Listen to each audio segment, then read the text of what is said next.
About the cat. Yes. So there's 3 cats. The 2 of them I like. They're fun. They like me. The 3rd one we're still trying to figure it out.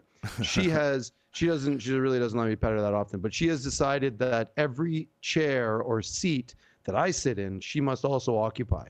And at the same time. No, like if this chair right now that I'm sitting in is over there, and like I had to sort of push her off of it to get over here in front of the camera. And so she was like sitting on the chair. If I go sit on the sofa when I'm watching TV, she's inevitably in my spot recently. And if my DM chair, the throne over there, that's where she goes when she knows I'm playing D&D. She knows where I'm going to be before I'm going to be there. Oh, so she's a couple of steps ahead of you. Yes, she's choosing to occupy that space. And then when here's one here. Ow. Here's this is a nice one. This is Hazel. She's a sweetheart. She's a sweetheart. Yeah, she's a real sweetheart. She loves me. But Luna has decided that no, Hazel, come on. Luna has decided that no, these are my places. I will sit here. And when I try to usher her off, oh, she gets aggressive. Oh yeah. Oh, super aggressive. Luna, that super sweet girl that I met, that I know. Oh man. Yeah. New house, new attitude, I guess. Hey, can we get your gain down just a touch? Oh yeah, no problem. Sorry. We hit the red there. Technical difficulties. Technically. Okay, Hazel, you can't sit there, or maybe you can. She's right on my notes. I was gonna mention it's like people don't know that you and I both had shitty fucking weeks, but we're not going to talk about what's going on. Not at all.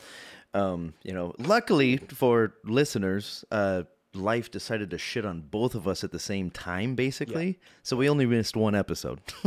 Amazingly. Because life could have chosen last week and this week. And this week and probably the week before that as well or whatever. But yeah. Right.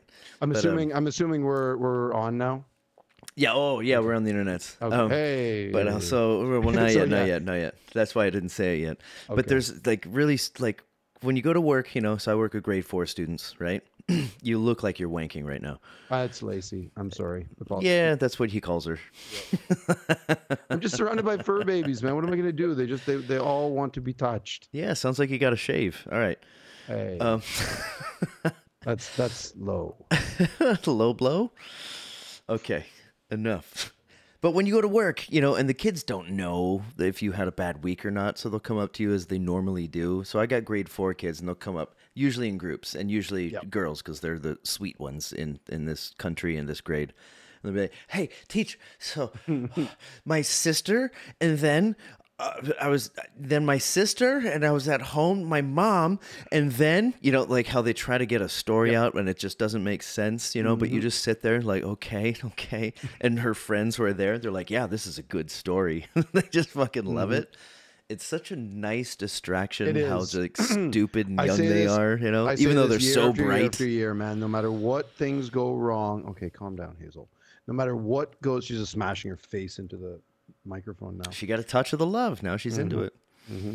No matter how shitty your day is, kids keep you young. Bottom line, teachers of primary school or elementary school, we stay young. Yes, Lacey, I know. Yeah. As long as you got the patience for it. Because you could sit there and be like, sorry, this story's going nowhere and I've got work to do. Like, if you're an asshole teacher, or if you're just like, this can wait, the children talking is more important. Yeah. And they go through this non-story and you listen to it to the end and nothing was said, but you go like, I know. Good story. And our friends are like, yeah, good story. And then they walk away and that's the end of that. And you're like, well, those kids are happy now and that makes me happy. Regardless of whatever's going on in your life. That's what these kids do for us. I completely agree. And in some ways too, like I get that at school, and when I come home, this one here is like immediate. The cat's not so much. They come and say hi, but the puppy is always in my face for 5-10 minutes. Like, you've been gone forever. We missed you. Why did you leave me for weeks and weeks? I'm like, baby, I went to the 7-Eleven for a water. It's okay. Yeah, it was seconds and seconds. Let's put this in perspective. Object impermanence runs hard with dogs. Weeks and weeks and dog seconds. Yeah. Anyway. Hey, but as we said before, we're on the internet, dude. Are we on the internet? Finally. Yeah, it's been a while. Yay. Sorry about that, folks. This fucking this is March sucks, guys. March has been rough. Anyway, welcome to Critters in Taiwan, a D&D podcast about Critical Role, where a bunch of nerdy-ass voice actors sit around and play Dungeons and Dragons. I am Ben and Gaosheng. I am Tim and Taizhong. And we're Critters in Taiwan. Hey. You know what I never realized before? Is that when I say I'm Tim and Taizhong, I'm actually using the proper tones and the pronunciation. Yeah. If somebody looks at the city on a map, they'll be like, it clearly says Taichung. Yeah. Have we ever talked about that before? No, but I'm aware. Like, it's, you know, like Tainan. Taichung. Tainan. Yeah. And everyone just says Tainan. Yeah. It's like, no, Tainan. Gaosheng. Like yeah. Gaosheng. Kaohsiung, yeah. Yeah. So it's, yeah. I just listen to the locals, man. The way the locals pronounce Taipei. I just copy that. I don't think about what the actual whatever is. And frankly, like, listen, man, if somebody asks me where I'm from, I'm not actually from there. Most of my family is from there. But if somebody asks me what city I'm from in Canada, I immediately say here, Toronto. Right. But if everybody knows. Right. But if it's one of my friends, I'm from Toronto. Toronto. Yeah. Like it's a completely different vibe, right? So yeah. Yeah, my hat's not here, but the hat that I wear, it's not a beanie, it's a toque. Right, there you go. It's such a better word. And also, it's not Taipei, it's Taipei. Mm-hmm. But anyway, hey, that's neither here nor there. What's up? It's all about here, actually, and sometimes there. Okay, hey, guess what? So tonight we might have to be quick. Disclaimer. Because we've missed a week. We're talking about 2 different episodes of Campaign 3. Episode number 87, which was titled Arrival at Kreviris. Shit, okay. And episode 88, which was titled Seeking Sedition. I like how you called these, I like how you called it Cramp Pain. You said Cramp Pain 3. Oh, did I? We know all about cramp pains. You know, come on, get in touch if you're not sure. What was I just watching? That was a whole thing. Anyway, no, not what I was watching. Last weekend we had our annual champagne breakfast for the Kaohsiung Hash House Harriers. And right. The title of the run was Champagne. Like sham, SHAM, PAIN. Champagne. And it was a rough one. It was up in the mountains. We did a early AM hike through some hills. It was fun and sweaty. You were up at 5, but oh yeah, we were on the bus at 6. We were in the mountains by the foothills by about 8, and 7:30, 8 o'clock, something like that. Right. A little bit fuzzy there. I don't exactly know the times. It was a really good time though. Can we get a little bit more dip on your gain? We still hit the red. Okay, there we go. That's what happens when we have issues. Leaning in and talking like this. Yeah. And when we get started, you always get like, "Hey, I'm Ben. I'm super excited." Hey, should we get into this? Because we got some stuff we want to talk about. Yeah, hold on a second. Okay. Did we only say one episode name? No, I said both of them. Okay, what were they again? Sorry. 87 is called Arrival at Kreviris. Okay. And 88, which was this past weekend, is Seeking Sedition. Okay, Seeking Sedition. Yeah. I'm not sure what that second word means. Sedition is like it's the volition. The volition is a seditious group. Sedition means against the ruling or against the sort of rule or governance, I think. Okay. I'm literally making this up because I didn't look it up either. I just realized as soon as you said that, I'm like, oh fuck, shit, I don't know what either. This word means? Yes, I do. Let's pontificate for 10 seconds. So like somebody, and you're an American, Arnold. No, who's it? Benedict Arnold. He would have been. He was charged with sedition, I think, or treason. Ah, okay. It's like those are the kind. I think that's sort of like you're seeking to overthrow or go against the rule of law or the governing body. I'm not sure. Something like that. Maybe like they're I'm just a teacher, man. I barely know shit. They're across the world. Okay, I feel like I understand. So it's like looking for the hidden rebels, right? They're looking for right because they're on they're in Kreviris and they're trying to find the volition, the rebel base. Yeah, the movement that the powers that be don't see. On the 6th moon of Endor? No, what was the fucking third moon of Endor? Moons? In Star Wars, where they Return of the Jedi, the base was on the where the Ewoks are. Oh boy! Third moon from Endor. Oh, hell was going to kill me. I should know that. Anyway, never mind. I watch a lot more Critical Role than I did Star Wars. I only cosplay as the Wookiee. Okay, Wait, So did you want to say anything about Daggerheart before we get started? I want to say something about 4 different things. 3 Oh, different geez. Let's do those before we get in the rollies. Okay, right. So I'd like to talk about. So we've missed a couple of things. I would like to say first off that 87 they announced that Daggerheart will be coming out on March 12th, which is their 9-year anniversary. This past weekend, it was a nine years, and the Daggerheart beta was released, and I downloaded it. I read through most of the PDFs that it's a 300-page PDF they free released. It's the full rule set with all the cards and everything. Where do they find time to act? Maps and ready to go campaigns and a ready to go campaign, like a whole adventure pack ready to go. I looked at that and I was like, okay, that's pretty cool. And then I went and I watched all the videos that they have. They released 4 different videos. They released a rule primer. They released a character creation video. They did a session 0 on how to create characters, and then they took that session 0 and went live. Yeah, and they live, and they did a one-shot with those characters. Did they record it, or was it just live? It's all on YouTube. I would love to see that live episode. It's so good. Right. It's actually live. How long is it? Like they're all like it's like 4 hours. It's crazy. A real fucking it's a full one-shot. Yeah, it's a full one-shot. Damn it. Yeah. So, and I don't think you need to go back and watch the rules or the character. I'd rather not. Thing. I just like to. You have to watch the session 0. Yeah. Because that lets you know who these characters are and why they come up with them.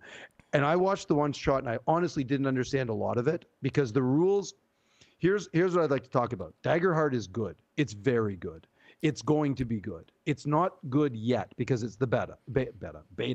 But it's the beta version. The beta. It's really good. There are some. I can see a lot of problems with it. That's why it's beta. I talked to you about this last week a little bit yesterday. Sorry, about they've moved over to it's a D20 system, and they still use the D20, but for a lot of things like attacks and stuff like that, they use 2D12.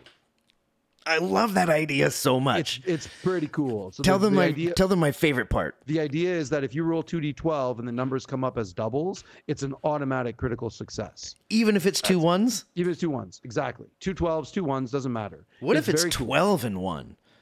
Well, you get 13. Okay, fuck. I was hoping for like a critical fail or something. No.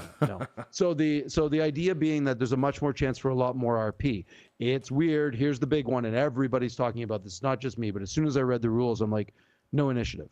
They decided to take initiative out. Oh, and it's interesting. It's really weird. So it's just free form around the table until somebody does something. I'll explain that in a minute. Yeah. And then the DM gets to go, interrupt, whatever that is. Anytime. And then when the DM moves, not anytime, there's specific rules for it. So the PCs get these things called fear and hope.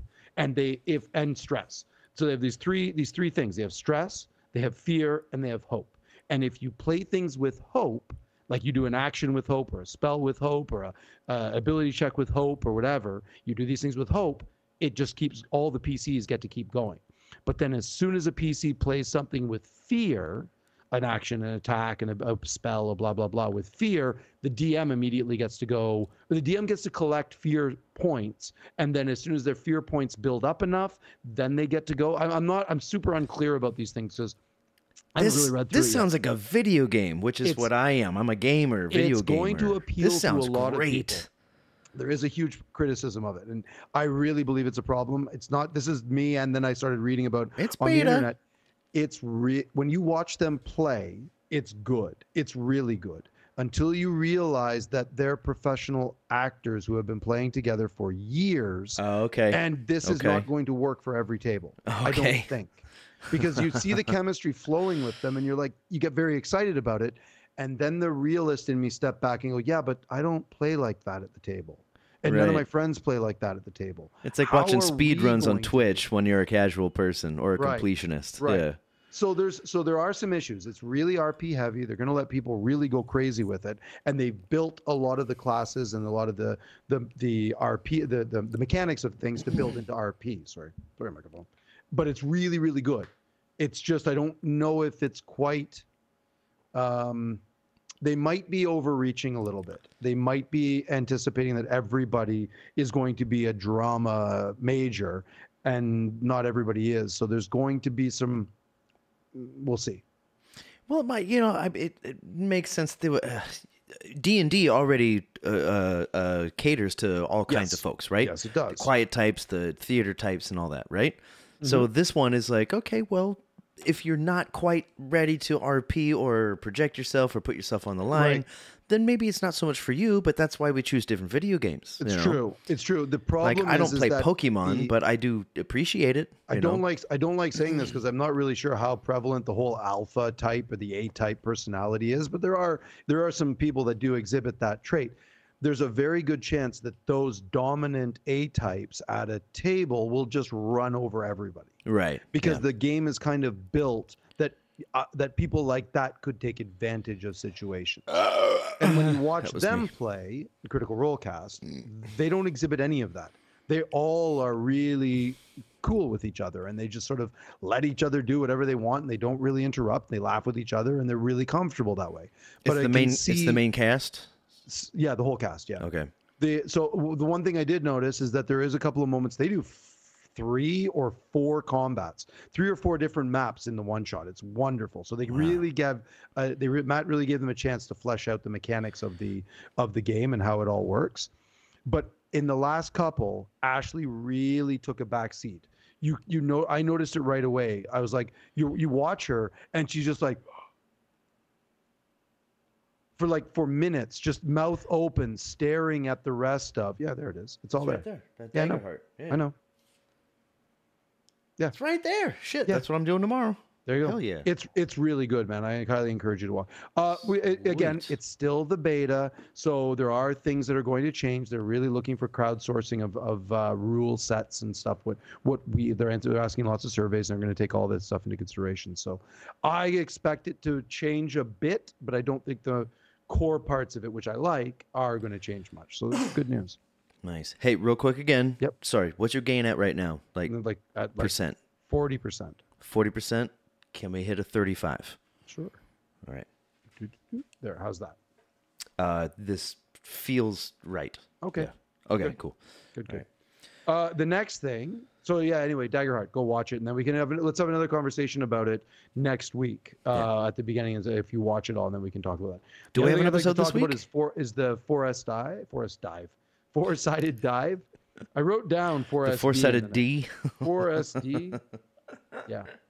The new format. You like it? Where they split it up into 3 parts, and they put the video game or the game stuff where they played the card game. They put that on a separate video. I like that. I think it's a cool thing to do. On a separate video. When I watched the four-sided dive, they had a little break and then they played the game. No, it's 2 separate videos. Because I'm saying when I watch, I know. She loves your mic. What I saw was, did this, had a break, and then they played the game. All right. Well, yeah. And then they said, we're not going to ask questions. We're just going to play the game because I think they had something to do with the game. Is that correct? They did. It's a Darrington Press game, yeah. Right. And then Liam was there, and he's like, there's a lull, so he pulled a question and answered it. Right. That's what I saw. I'm fairly certain it's a separate video. Your YouTube thing might have just jumped right into it. Oh, perhaps. I don't think there was an actual. I think they separated into 2 separate videos. So I think so anyway. Which I kind of like. I dig that. It's like you can just watch the one if you want, and then it's all done, or you can watch the next one as well. I think it's a good idea. Yeah. Anything else? Sorry, go ahead.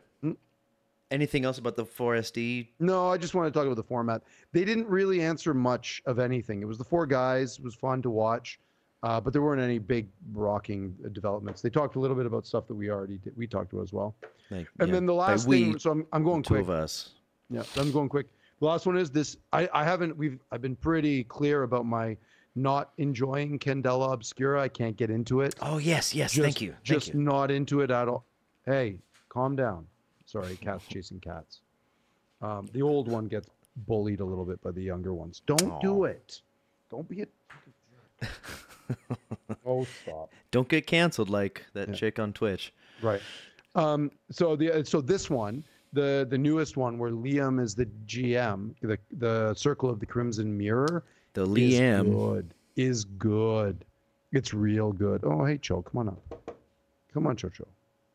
Oh, Lacey's getting jealous back there. Yeah, of course she is. Joe's the older one, so you can come up and chill up here. Yeah, she's the white one, right? Yeah. Yeah. Yeah. Joe. Joe. Oh, lazy girl. I will come up when I want to.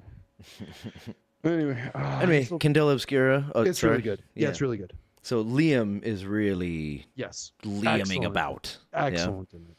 He gives the players a real good opportunity to breathe and to do stuff. He weaved a really nice story for them that they sort of fell into, and they did the thing, and it was really fun. I'm looking forward to the second part of it. Nice. It's good. It ends on a little bit, not much of a cliffhanger, but a little bit of one, and enough to keep to have a second part go. Yeah, they kept on saying that like they stand alone, right? Well, each circle stands alone, but they do put they do them in 2 or 3 part episodes, I think. But I'm not sure. I haven't watched. Yeah, they come up at the end of every month, right? It pops up on the channel, so.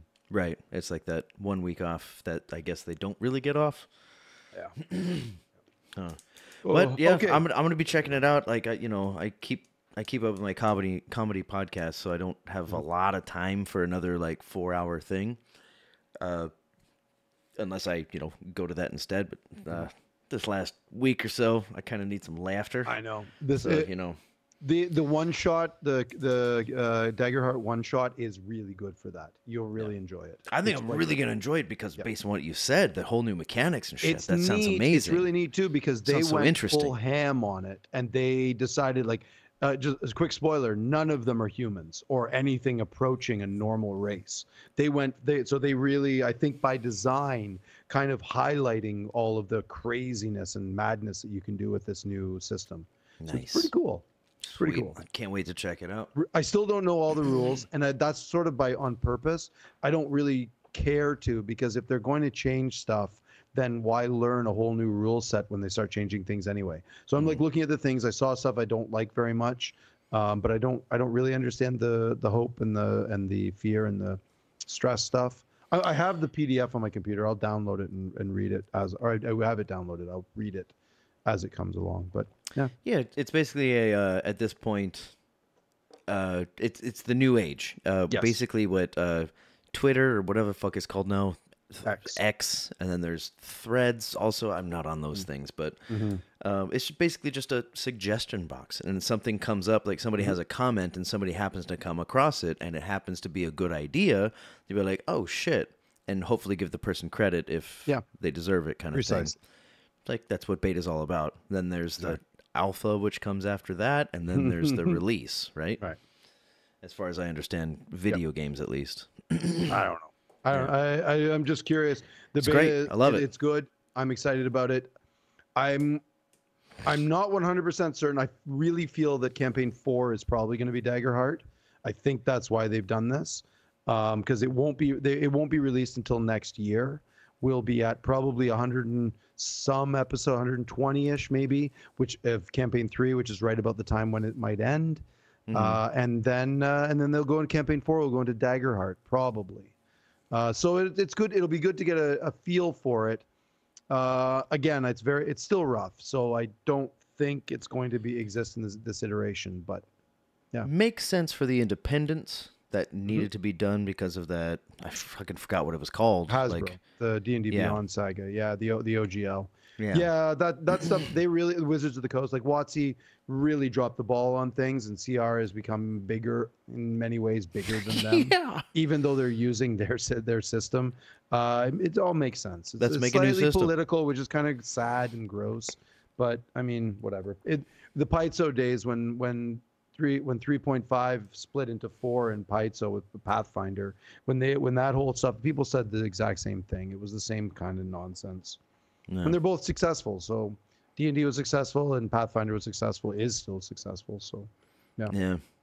I can't help but think, but like how long it took for D&D to become successful and how short it took for CR to become incredibly successful. It's the internet, man. I mean, a big part of that is streaming. Of course. The internet. That's a huge part of it, right? And them bringing it out of the basement, as we talked about in our intro. Think back in the day, if it wasn't for Geek and Sundry going, hey, we'd like to put D&D on a fucking stream, why not? And they're like, what? Who would watch this? Who the fuck's going to watch? Exactly. So tens of thousands of like in 2 hours. Yeah. Hey, let's talk about 87 and 88. Sounds good. I have one more thing to say. Oh, I don't have guardian angels above my head anymore. Check it out. I'm sitting down.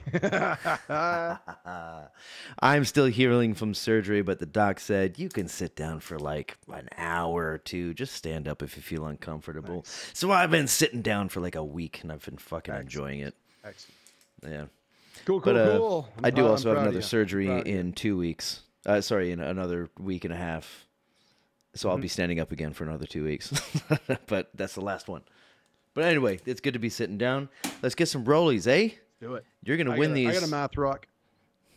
Math rock. Favorite genre. You're going to win these because my Ford die won. So oh, no. You're going to win all these. Yes, I am. Starting with an 11. 18. All right. Okay, well, I got a big one. I actually have a sticky note here that I sticky noted on my notes because I wanted to talk about this right away. I'm curious what's underneath it. There's a bunch of stuff. No, not much. Bane worms, it says. So I was down at Shady Tree Campground down in Kending last weekend, 2 weeks ago. This was for episode 87, the weekend of that. So I went down there, had a really good camping weekend. Everything was great.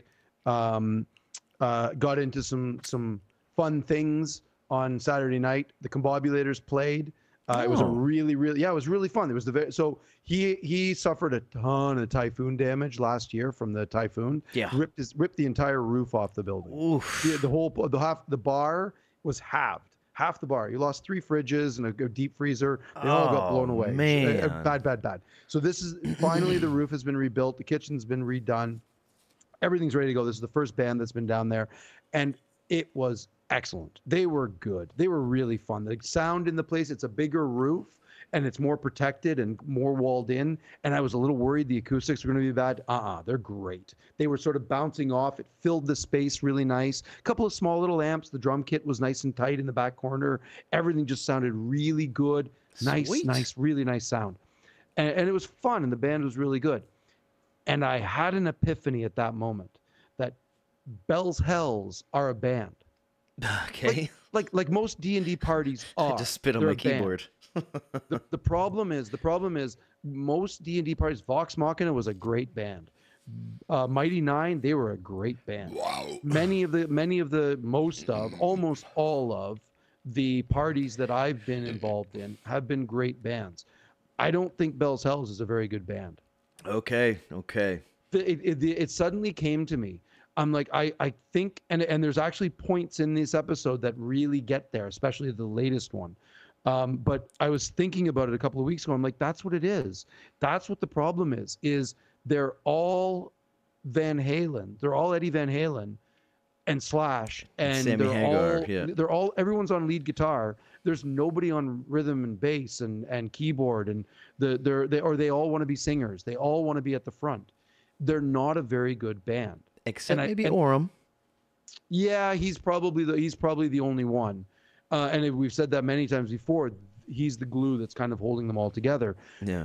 Nobody cares about the bassist. So Poor much. Orem. I'm not trying to be negative about this, but my point is because I love watching them. I think it's great. I think it's tons of fun. But D&D wise, I don't think they're a very good band. I just think they're not gelling very well together. And I don't mean like the conflict between Percy and Vax and the pranks between Grog and Scanlan and Pike and the rest of them. Like those sorts of things happen in good bands. They really do. That's just the infighting, and it sometimes often makes the band better. Usually makes the band even better, or just breaks them up completely with Bard's Lament, right? Like that sort of shit. So, but this is not. They're playing on a stage and they're Best not playing episode, well. Bard's Lament. If you haven't checked it out, first campaign, Bard's Lament. Right. Check it out. You'll find out. In episode 88, their most recent one, I actually wrote here right at the very end. They're 3.5 hours in, or 3 hours and a bit in this newest episode, and the leader of the Volition, I don't remember her name now. She says, she's like, who is your leader? Who speaks for you? And they all sort of go, whoa. and Sam says that's the craziest question. Yeah. And I'm just like, the fuck, man. Like, I resonated with that pretty well. Every band has a leader, and you're 88 episodes in on this fucking thing, and you still don't have one. Yeah. Like you don't. And that's why it's wonderful to watch, and it's great fun to watch, but it's fucking chaos. Right after that, you know, it's as I just jazz without pantomimed, too many notes in between. Because there was a moment, and like the second time watching it, I watched Liam, and he was sitting there because I knew what he was thinking because I'd seen it the first time, and he was like, he spoke as though he was going to talk over people, you know, because he's a very reserved, very respectful listener, right? Yep. And he was like, I push Imogen's elbow and push her forward. Yes. And he just says that. And then Laura, I'm saying Laura, not Imogen, Laura immediately was like, I am, or I do, whatever the proper grammar is for that question. And it's like, yeah, I mean, she's basically the core of the story because she seems that she's exalted, you know. Because and like, the whole arc has been since basically fucking episode 1 about her. Yeah. Right? Like so of course she's the one that's going to go forward and speak, but she's not the leader. None of them are. Like that's the problem. It's not good jazz. I love watching it. I love it. It's entertaining as fuck, and it's great. Really fun to watch, and it's a great show and all of that. But I'm starting to realize, this party is fucked, like badly. They're not in a good way. If you don't mind me yes-anding, because it's very much in the same vein here. Do it. Comparing it to previous campaigns or cramp pains, as he called it earlier. You know, you've got FCG and Ashton who had this relationship in the beginning, right? But they don't really seem to have a relationship now. No, very much so. They don't check in with each other anymore. There's no like any sort of a buddy thing going on. It's like they drifted apart, but for no real good reason, you know? No, exactly. And then you got Laudna and Imogen who've like, okay, so they became romantic together, and they even started throwing the word love out there, even though it wasn't done in RP. It's like, okay, so they love each other, sure. And then like Chetney, but even do they really love each other, or is it just sort of a desperation thing because they don't have anybody else? Right. So they're like, I have to. Because they need they're both flawed, and they just have to cling on to each other for reasons that we don't really fully understand. Yeah. Because in all honesty, like Laudna's dead.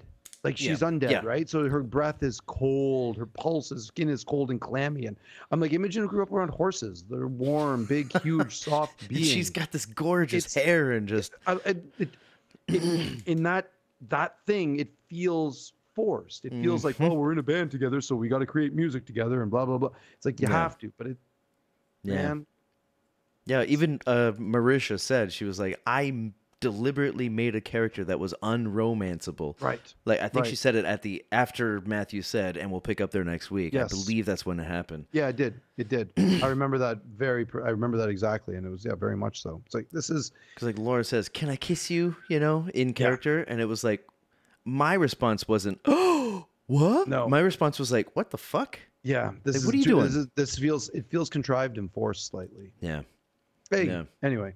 That's sort of my big thing is that I just feel like I had that revelation down south, and I'm like, yeah, you know what? That really makes a lot of sense because I was watching that band, and I was watching the horn, the brass, and the bass player and the guitarist. They were all noodling off of each other, and I was like, that's what a fucking band does. It does that thing where they're all like do call. You know, it's like call back, and it was really fun to watch. Were you on mushrooms or something? I will neither confirm nor deny. It's not. I didn't. I was said like mushrooms, like on pizza. Right. In delicious Thailand. Button mushrooms, shiitake sometimes. Yeah. Oh, those types. Oh. Yes, portobellas maybe. That's right. You said Kending, not Thailand. Gotcha. Right. Rollies again, eh? Let's do it. All right. Man, my most of my points are pretty small. Natural 20. 19, you motherfucker. Come on.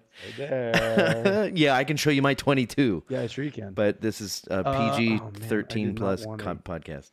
So a natural 20. I wanted to win that one because I want to get this thing. What do I talk about here? Mine's pretty obvious after the second, after 88, okay. but I wasn't ready for this. What was the thing? There was a thing that I wanted to sort of. No, that's not worthy of it. Fuck.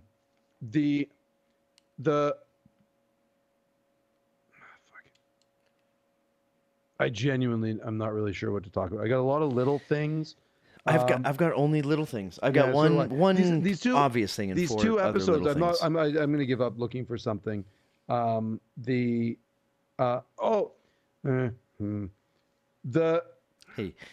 we're allowed a little bit of leeway. We had a bad fucking week. All right, it's okay. Matt, as they're leaving, I wrote this down, and this is kind of a fun thing to think about. So with that nat 20, I'll put this philosophical thing out there.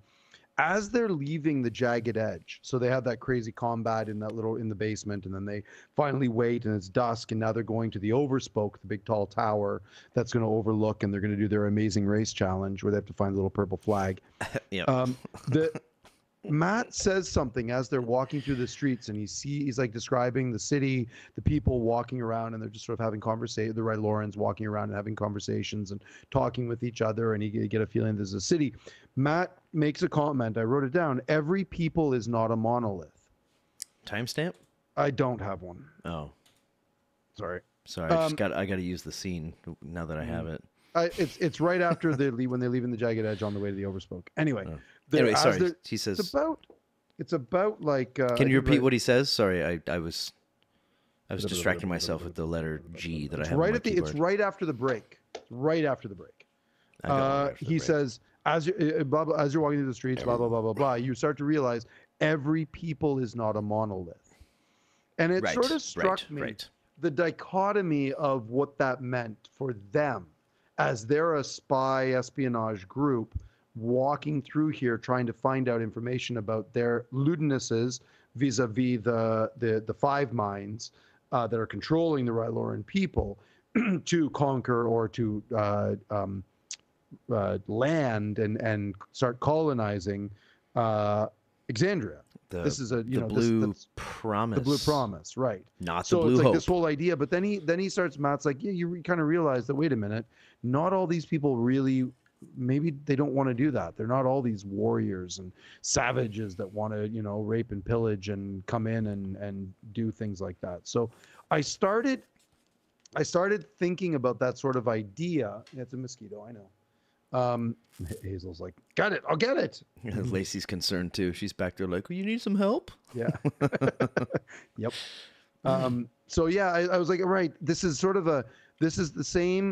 the same kind of thing that Matt has done this in campaign 1 and campaign 2 as well, but for this one it's a fucking alien, might as well be an alien planet, right? A moon with an alien species or several species. That was another thing that drove me crazy.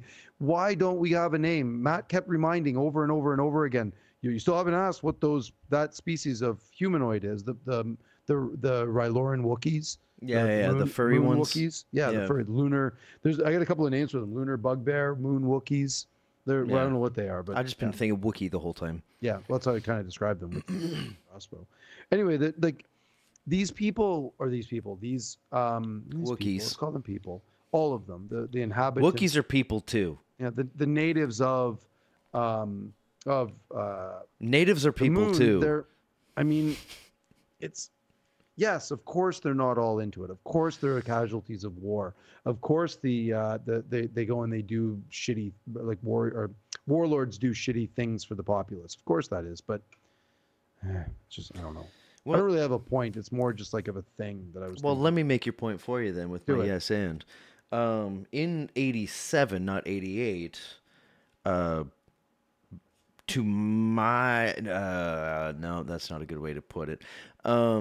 Matthew made it pretty fucking clear he didn't say it, but he was like, with the conversation about what does a strawberry taste like? Right. And like as soon as you asked that, because like we were sitting there, like Ashton was playing the game. What does a blueberry taste like? Yeah, like that was the second question. Or was pear second or blueberry? I don't remember. Like that, yeah. But, you know, and we're sitting there, and Ashton's playing this game because he's trying to get some information. They're recon, they're doing this SB, you know.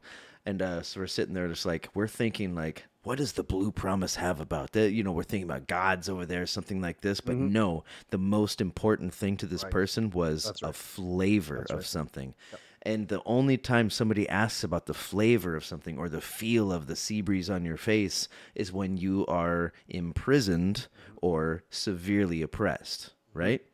And as soon as that came up, I was like, oh, shit, now this makes some sense that the first people they meet, of course, are the Descendants. What are they called? The people that go against the rebels? Oh, the volition. But there was the D word. Sedition. Sedition, yeah, S word. Right. Like highly oppressed, tyrannical society, right. You know, because like they don't have something as small as fucking flavor. What are these people eating? What are they drinking? What are they being told? How are they being imprisoned? Like what's going on? The general here? consensus is that it's all fungal, and then they got the urkors or whatever those things are called, the moon bison, that they're the multi-horned things, the water buffalo or moon buffalo. Though they're eating that, they're eating like maybe some root shit and fungus probably is all they're probably getting. Like moon gel, you know, for earthlings. Like you go up there, you don't get moon gel that tastes like, you know, fucking chicken masala, you know, like they get sustenance and that's it. That's it. That's fucking strawberry. Strawberries aren't even that good. Strawberry flavor is better than strawberries. Yeah, you know? no, 100%. Right. Agreed. Which is another thing. If I can end on that one too. Go ahead. I'm going to come back with another one. Okay, I think it's I just want to. I think it's a mistake that Matt allowed Orm to make fruit with his Druidcraft. Druidcraft specifically says that you can only make a flower or a seed. Yeah. It doesn't say you're allowed to make fruit, and there's kind of reasons for that.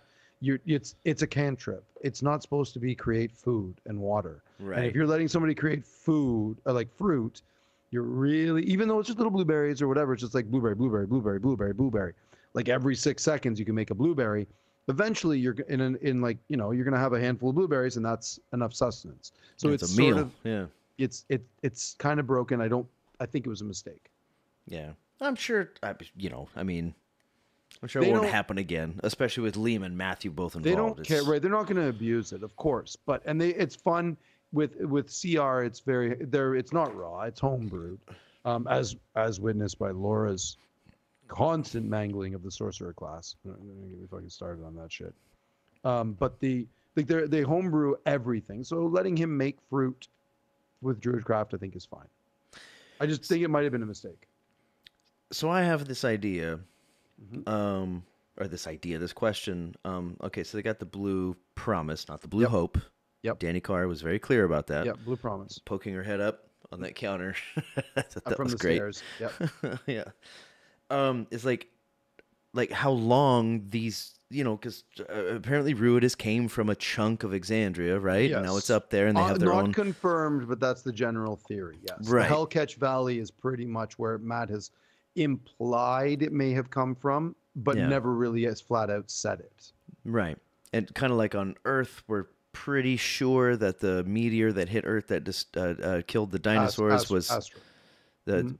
Asteroid. Sorry, was the Gulf of Mexico or something like that. I don't exactly remember. That shape of it and the sea ground underneath it. So it's like, we're pretty sure, and the size seems to make sense. Yeah, sure. And so we don't really know where Ruidus was taken from, if it was actually there, but it makes sense because they speak common and there are similar races. Well, the common thing is it was from the dreams, right? Like they can speak common because they learned it from the dreams. Okay, yeah, I mean, even that's still a little bit far-fetched because if, you know, put yourself in Taiwan, like, how good's your Chinese, right? If you just hear it in your dreams all the time, you're just going to fucking learn it. I started dreaming in Chinese after only being here for a couple of years. Yeah, my first one was after a couple of years, and I was like, holy shit, I just had a dream in Chinese. But we also weren't born here. Yeah. So there's... Okay. You know... The first language you hear, especially as an infant. Okay. So it may... Just saying. I'll back off on that. Yeah, I'll back off on that. We're talking minutiae here. Yeah, but anyway, But yeah, like how long has this like tyrannical or what's the word I'm looking for? Dictatorship been going on? They did where say a few you guys episodes don't get ago, luxuries. 3 or 4. The little guy that they first befriended in the village, he said 400 years, 500 years. It's not that long. The elder Bantha, he said the Johnny Carson, he said that 500 years, and that it had been 400 or 500 years, and it had been a few hundred years before that is when Ruidus would have been created, because that on the timeline, because that's when the gods were, those 2 gods were said to have been devoured by Predathos. So it would have been short. It would have been, I think the timeline is 700 years ago when the gods sealed Predathos inside the piece of earth, or Alexandria, and then flung it up, surrounded it with a gate, a lattice, and then flung it up into space. Yeah, I guess if you think about 700. I think. Don't quote me on that, but those numbers. See, I don't between have them 5 and just around that, like 500 and 1,000. Even that time frame. That sort of mythology is fucked, because as an evolutionary biologist of some, not note, but of some, like, in my own mind, I kind of understand some of that shit. It doesn't make any sense, because there's no way all of those different species, and vastly different, and then the other stuff and the other stuff, until you start thinking, well, it's D&D, and there's a god, devourer, at the center of this hunk of rock, and he's like when the flares happen, right? We learned that when those flares happen, which are pretty frequent now for some reason. Right. Well, that's because the 5 minds, right? Like that's what Matt's called them. They're trying to they're the ruling council in that glass pillar. So this sort of shit, like once you start thinking about magic and how that could work, yeah, sure. Yeah, why not? It's really possible. Yeah. Like if you just start over hundreds of years, start infusing, like if you're this energy source, Predathos, in the center of it, and yes, you're asleep, but you're leeching out your power, and then you're infusing all the inhabitants with an ecosystem and telepathy of some sort, and telekinetic stuff, and you're slowly over hundreds of years, then yes, this kind of shit can happen. And inevitably there's going to be a power struggle, and inevitably there's going to be I'm kind of surprised it was hive mind. That's a weird one. I would have thought it'd be just a dictatorship, but hive mind kind of makes sense. So yeah, there's this hive mind that's controlled things for hundreds of years now. Let's not forget, Imogen had her dream where she was like, I don't know if I do that again, if I can come back. Right. That wasn't 87. I think that was 86, but I'm not sure if we talked about that. It was a couple ago, yeah. Yeah, maybe 85, yeah. So hive mind makes sense. It's like, how does a god get power? More people believe in them, right? We learned about that. The one Shrike, the Jagged Edge person, what was their name? Really Jadot. don't remember. No, Jadot was the Wookiee. What were they? I don't remember what their name is. Fuck, what was I gonna say? Oh, I also keep searching. No. Maybe this god eater. Everything in the natural world does things because of some natural reason for themselves, right? The gaining of power, the gaining of whatever, wealth, whatever. And I couldn't help but think that maybe this god eater was a god eater because it's like a Kirby type of situation, where it's like when it eats something, it kind of gets that rogue, like Rogue from X-Men kind of power. Sure. So who knows how powerful this fucking god eater is? And it's sitting in why is it imprisoned? Because it's so powerful that it can't be vanquished. It has to be imprisoned, and because it's so fucking powerful because of the fucking gods it's eaten. Yeah, it's going to be real fun watching Chetney try to take a piece of it back for Nana Mori. Yeah. Right? And, yeah, that's another thing. Like, are they going to actually pick up their things and do it this time? And then another thing, like avocado, what is it, Vokodo? Like, I'm pretty sure that thing is somehow related to this god eater because it had very similar hive mind influences just based on proximity. Same thing at this place. Yeah, that was an astral. Am I getting the names wrong? Though that's slightly different because the astral sea could be related though. Same thing about this portal they went through, and this thing in the lake was just like if you're there, that makes you go this way. I'm just saying, you know, Pregathos could be this hive mind kind of thing. Where it's like, if you're there, you start thinking that this thing is something. Let's go back to campaign 1 when Tin Hatton over here. I know, I get it. But we can go back. We can go back to campaign 1 when they fought all the Illithids, right, in the Underdark at the very beginning of campaign 1. Yeah, they're fighting the squid heads, right?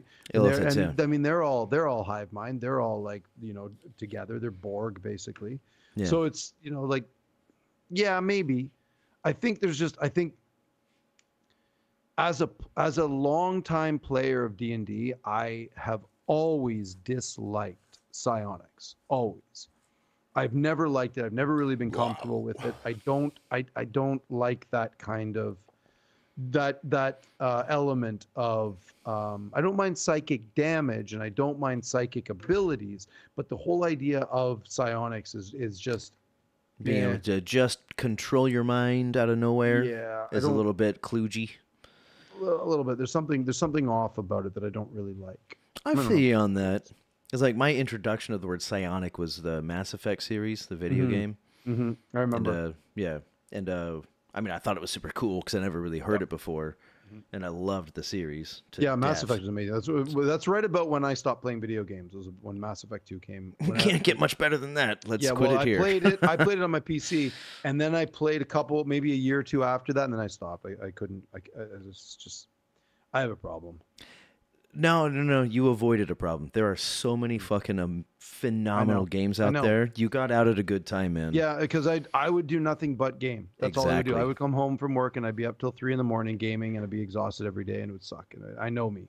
It's a double-edged sword. The best games you've ever. Oh no, I did a natural 20. What? I think you just did your yes and. I did my yes and, yeah. Hey, we're looking at 51 minutes. Your friend is coming soon. You want to do some rapid fire? Sure, let's go. Let's do some rapid fire. Okay, just rollies then, or no rollies? Yeah, rollies. Let's rollies rapid fire. Oh, there you go. Fucking 7. 3. Hey, Tucker gets one. All right. When speaking of the descriptions of the fruits, Taliesin is one of these folks that you know, is like he's got hidden gems of stuff, and so when Matthew was like, what does a strawberry taste like? Yep. There was hesitation, and I was like, oh, here we go. We're gonna get some Taliesin, and he's like, it's kind of sweet. It's kind of, you know, it's kind of like juicy. And I was like, Taliesin. But it's Ashton. Like, okay, good point. Damn it. Okay, that's a very, very good point. But I'm sitting there. Oh, you're right. You can't do that kind of shit. Because I was sitting there in those silences, thinking of like, you know, Matt. You know, like when you see red things and how it makes you feel. I started getting poetic and trying to think how I would describe a strawberry. But it's Ashton, not Taliesin. Damn it! The motherfucker wins every time.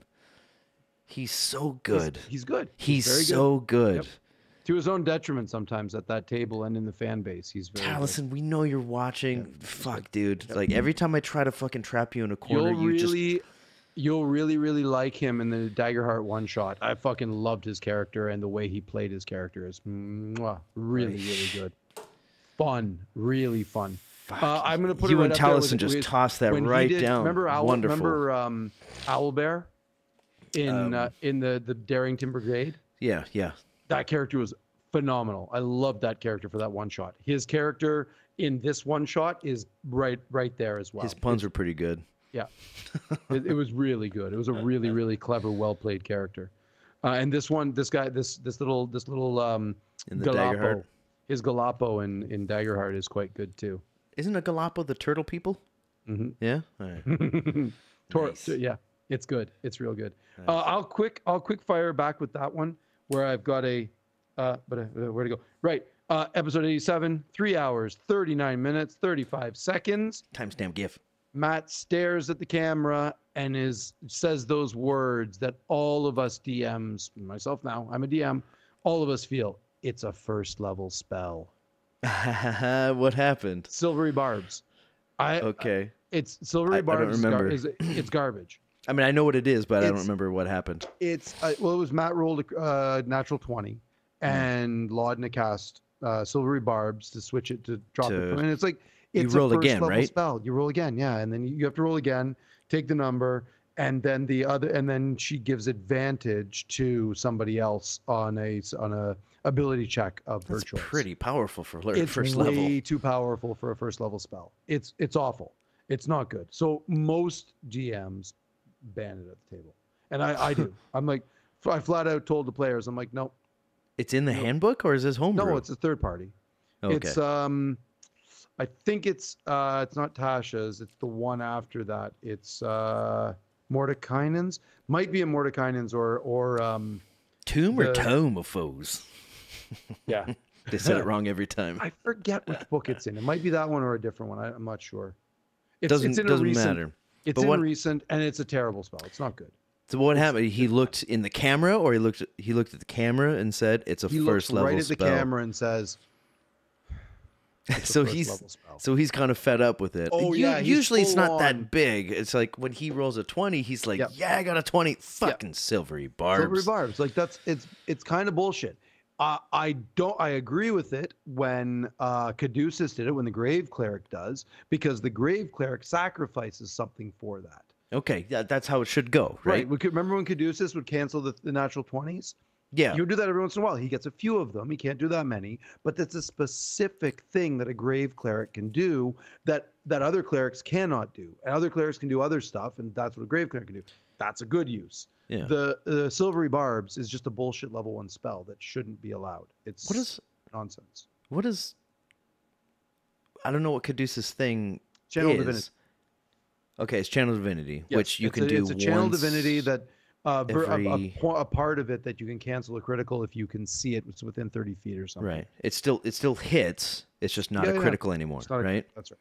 That's it. It's the same with Silvery Barbs. It's just nice little thing to have, but like Silvery Barbs is a spell. Yeah, it's a spell, and it's OP. It's not right. Anyway, that's all. So let's not talk about it too long. Let's go through these. Well, real quick though. I mean, so Matthew said it's a level 1 spell. Like what? Yeah. So what happened after that? Like he just didn't allow it to happen, or what? He was like doing that whole thing that like what's his name? Deadpool always does in the movies, where he looks at the camera and talks to the audience. Matt was just talking to the audience, going, "Oh, for fuck's sake, it's a first level spell." Oh, so he did allow the shit to happen, but he looked at the camera and said, like, he was just like staring at the camera, looking telling at us that wink and a nod to all the DMs out there, going, "Don't. This is too powerful. Don't let this at your table." Yeah, I see. I thought maybe he said something that's like, Silvery Barbs, okay, well, you get this, but you don't get this. It's a level 1 spell. No, that's he was full on talking to us, not okay. the table. Yep. Well done. All right, rolls. Rollies. Bang them out. Jesus. 5. Speaking of Matthew looking at the camera. The worm has turned.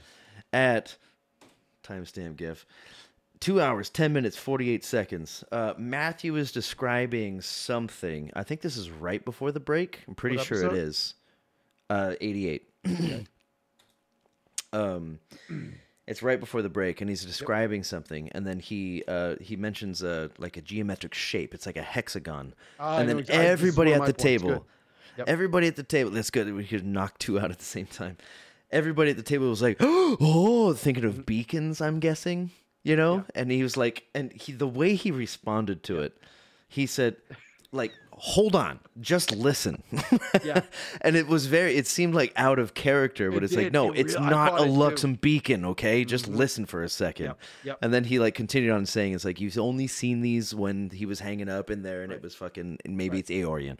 But I loved his response because he was just like, just shut the fuck up, okay? I know, because there's a reason for that, right? Because these PCs would have only ever seen a beacon at the fucking Malleus key, and it was just when he pulled it out, and they don't really have any context. They wouldn't recognize that, yeah. Is. Exactly. Whereas the Mighty Nine, 100% would know about it. Yeah, that's a big deal for them. It's just another thing. It's a hexagon. Right, it's not a dodecahedron. It made me laugh as well. So that thing, whatever that thing is, right, in that box, that they had an arcane lock and that had a real high DC magical lock. What the fuck is that thing? So what the fuck is up with that?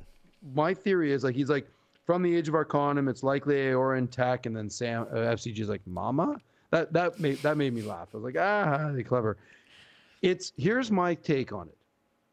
He described it's an odd device. He called it a dispel device with disruptive abjuration magic. Yep. Is it the reason why, now that it's there, is it the reason why sending works? Oh, interesting.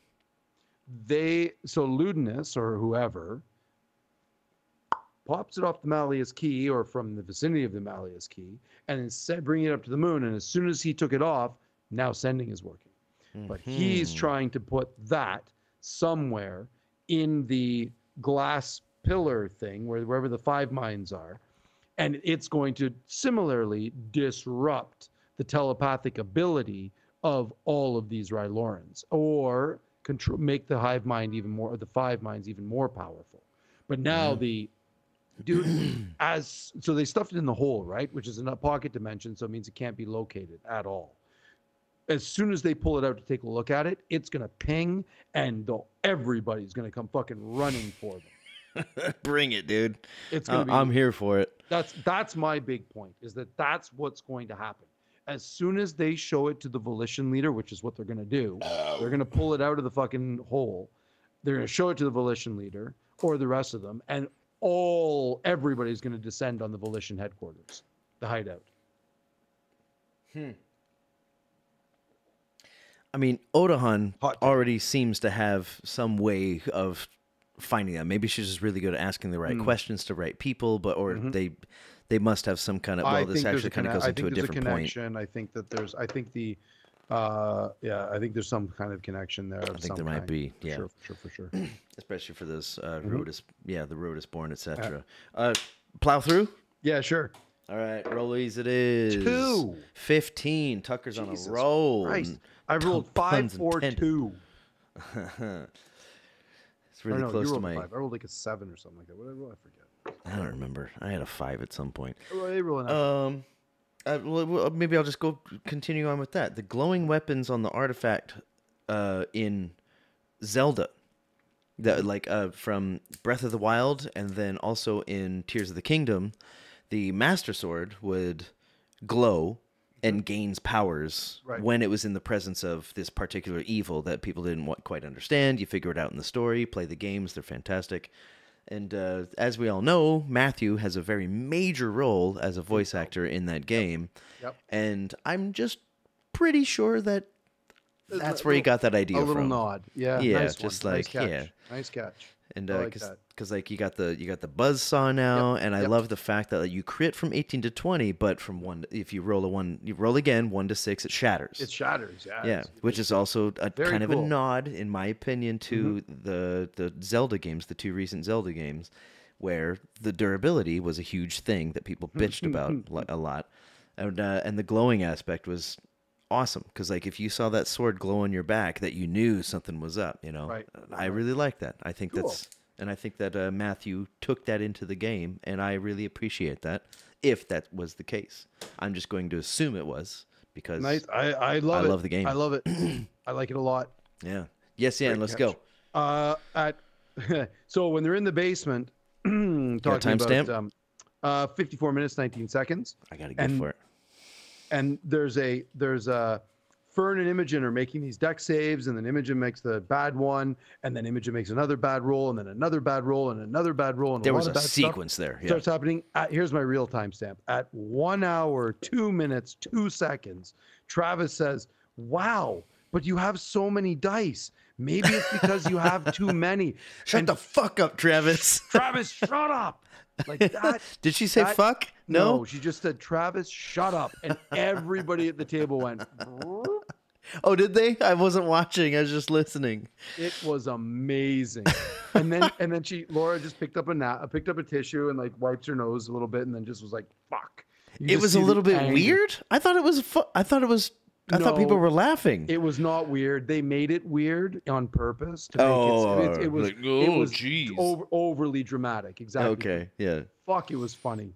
I was just like, the look on Travis. You should go back and watch it. It's an hour, 2 minutes, 2 seconds. Go back and watch it because the expressions of the table are perfect. They're priceless. The way, the innocence that Travis asks the question, maybe it's because you have too many, because he full on knows it. He's just poking. He's been doing that for ages. It's so good since the beginning of the whole thing, for 9 years now to the day. Apparently 9 years. 9. Yeah. Hey, I'm done. I'm done.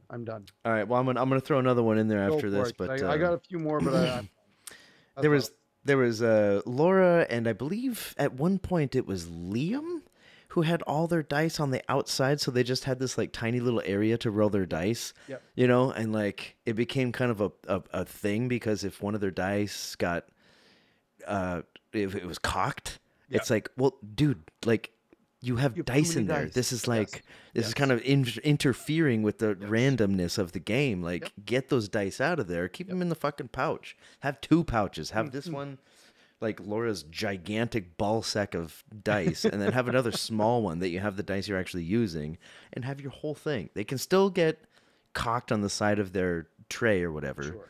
But if you have this area, it's going to get cocked like all the time. I'm just saying, Travis has a good point. Yep. And I love that he gives his wife shit about this constantly, and he doesn't let up. And Travis, we know you're watching. Don't stop. We love it. I want to finish up with this one. I wish I had a timestamp, but it was right after the break. Another nod to Taliesin. He jokes at some point about like an outfit or something, and he says what he says is that was supposed to be a secret, and that was the joke he made, but I don't remember what the hell it was. Oh yeah, it was like it was kind of like not. It wasn't meta or anything, but it was kind of like just Taliesin being Taliesin, but like maybe a little bit in character. But I don't. Right. It was right after the break, the first joke that was made after the break. But yeah, whatever it was. What was that in reference to? I forget now. I don't remember. He just said that was supposed to be a secret. Yeah, I kind of remember that too. Yeah, what was that? And I really enjoyed it because I'm used to people making jokes at the table. I'm not used to him making jokes at the table without self-deprecating immediately afterwards. Yeah. You know, and this time he was like, that was supposed to be a secret. And like, I picked up my phone, did the Tim Tucker thing, like went back. I'm like, what's Taliesin's reaction to his own joke? He let comedy happen. Yeah. He never does that, and I was so happy to see that happen this time. He sat there, he made a joke, and he just laughed with people and let it happen, and it made me so happy. That's all. It's refreshing to see it happen because, you know, totally. Taliesin can be, you know, like that. Sometimes when humor's involved, you know, that just warmed my heart. That's all. Nice. All right, buddy. Hey, we're well over an hour here. Let's wrap this up. Yeah, 9:08. Yeah, your buddy's here in like 20 minutes or so. My buddy's on his way over now. Yeah, I gotta put stuff away. All right, cool. How do we wrap this shit up? It's been a while. Geez, I didn't check for comments. There wasn't. I checked earlier. Nothing. Okay, cool. Yeah, best way to get in touch with the comments down here, right here on Facebook. Don't do email. We never check that shit. Let's see. Follow Ben Greenspoon on all socials. Follow me, drummatucka, on Instagram. You can find that information in the info not the comments, the info below here. Details. Details. Sure. Fuck. Am I forgetting anything? No. All right. It's been. All right. Well, hey, then. Thanks for bearing with us. We lost a week because life can be cruel sometimes, you know. But we're good. We're plugging along. And did we get an episode this Friday? We do, I think. Yeah, and then we're off, I believe. I think we get one more, so 3. Yeah. Right. But we'll have one more this weekend. Well, it should be good. Okay, cool. And I think I should be fine for regular schedule next week. Pretty sure. I hope so too. Watch that Daggerheart, dude. I can't wait to talk more with you about it. You're gonna love it. I can't wait. I'm gonna start it tomorrow morning. It's gonna be my I'm gonna finish before I get home. All right, cool. Check us out. I got shows coming up. Just get in touch on drummatucka on Instagram. Follow me there. Get him everywhere else. And if nothing else, Ben, nope. Don't forget to love each other. And is it finally Friday? Thanks for putting up with our nonsense. That's what I was looking for. Putting up with. All right. Cheers, peace. Everybody. It's hard to do that with one hand. Oh, a peace sign. Yeah, sure. All right. Love you guys. Take care. Get in touch. Take care. See you next time. Bye-bye. Oh, I got to get a new mouse.